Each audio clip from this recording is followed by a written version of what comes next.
On a toujours eu ce problème avec ce joueur. Zambo Anguissa fait partie des plus grands milieux de terrain sur la scène internationale. Mais lorsqu'il arrive en sélection nationale du Cameroun, il est méconnaissable. Moi, personnellement, jusqu'à l'heure où je vous parle, je n'ai pas un match référence de Zambo Anguissa où il a été époustouflant avec la sélection du Cameroun. Mais depuis le début de saison en Série A, Zambo Anguissa, c'est une masterclass. On pensait tous qu'avec l'arrivée de Kevin De Bruyne, Zambo Anguissa allait être sur le banc, notamment avec les rumeurs qu'il envoyait du côté de Southampton, de Fulham ou encore de la Liga. Mais non, le joueur camerounais reste au club et depuis le début de la saison, il a été nommé 2 fois homme du match. Oui, ça prouve combien de fois l'impact de Zambo Anguissa est énorme du côté de la Série A, mais aussi dans l'effectif du Napoli. Dans un milieu de terrain accompagné aujourd'hui par Zielinski et Kevin De Bruyne, Zambo Anguissa est comme un poisson dans l'eau. Sa créativité, sa qualité de passe, mais aussi son sens tactique font aujourd'hui du joueur camerounais un cadre incontournable de cette équipe du Napoli. Depuis Marseille, Villarreal ou encore Fulham, Zambo Anguissa a toujours été un joueur très important pour ces équipes-là. Mais en sélection nationale du Cameroun, il y a toujours eu ce souci-là.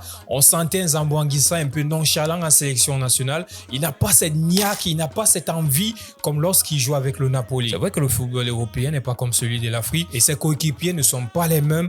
Mais aujourd'hui, on espère que notre joueur pourra être si performant tout au long de la saison et nous faire des prestations incroyables durant la CAN au Maroc. Merci les gars d'avoir regardé cette vidéo jusqu'à la fin. N'hésitez surtout pas, likez, commentez, surtout abonnez-vous à Inside Football. C'était la pépite. Let's go!